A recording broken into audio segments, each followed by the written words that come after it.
What's up, guys? So it seems many players want to know when a character is a must roll or it's a skip.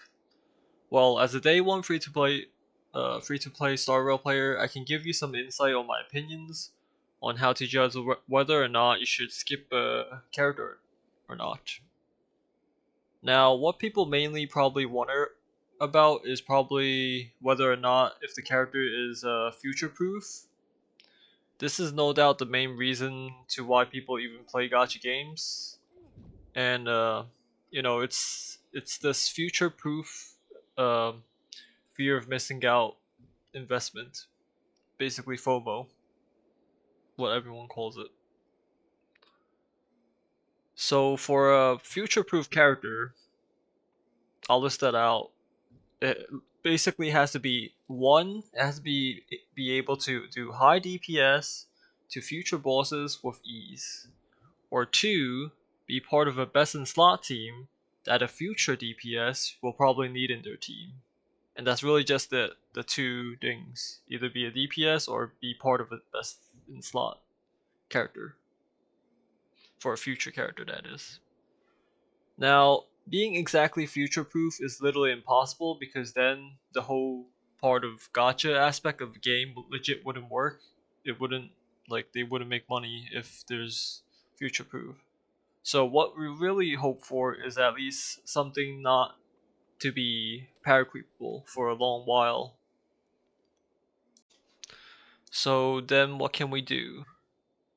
Well, if you're like me, being a player since day one, it's pretty easy because, we're able to auto clear every single content, so there's really just only two reasons why we should go for a character. One being the character's hot, two being it's the next best in slot team. Next best team that we can mop the floor with the newest boss, basically.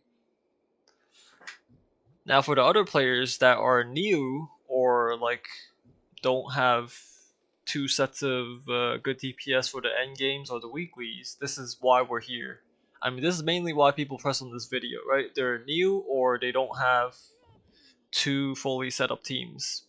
So what you want to do is to catch up. That's the main theme. You want to catch up. You don't really have the luxury to having time to get best in slot teams because you just want to run out any sort of team to be able to beat the end game. So you just want to roll for the strongest DPS, and currently that's Herda. So you could go for her. Well, there's only 10 days left.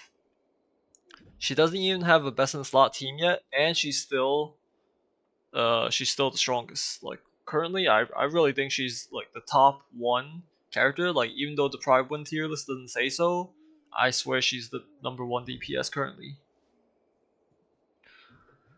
But other than DPS, let's go on to supports. Which supports are skippable? This seems to be the question that most people want to know. And to answer that, I'll be honest, so far they're all pretty good, but here's the caveat. Aim for an upcoming team and roll for every single support that fits that team. As an example, the upcoming Remembrance Memorial Sprite teams. Who is the support to that team? Now there's Sunday, you gotta roll for him, no questions asked. Because he's part of that team, so we go for him. And after Sunday, it's gonna be Tribby. What she is, I have no idea, but I just know that she's not gonna be beneficial to the Memo Sprite team. So obviously that's a skip. So yeah, it's that simple. We make good decisions just like that. You think of a team, you go for the characters. If it fits it, you go for it. It's that simple. So all you need to do is focus on a team. And the next question is how to pick a team. And that's a question that shouldn't. I don't think you need to ask that one because it's like you're playing a gotcha game, so it's really not that serious. We just pick a team that looks cool enough. Like, oh, Remembrance team. It does a lot of attacks. Honestly, I just think Remembrance team is literally the better version of Follow team. And I used to be a Follow connoisseur, and that's how I rolled a few characters. Decided to roll for like Topaz and stuff like that. And some mistakes I made were like Jing Yuan, but whatever. Past is the past. But yeah, just pick the team, whoever you think sounds cool. DOT, follow up, break, remembrance, hyper carry, triple DPS if you want. But yeah, whatever. Now, of course, everything I say is probably obsolete if you don't care about meta or if a character even does damage or not. You might as well even try like DPS Bronya or even freaking DPS Sunday or something.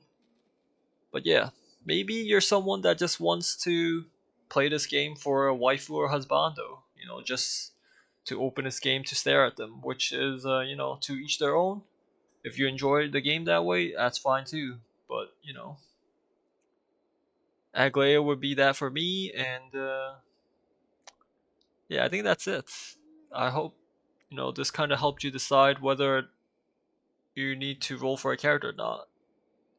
It's TLDR. You just think about your upcoming team that you want to build and focus on that, and you'll be satisfied with your team. But yeah, peace out.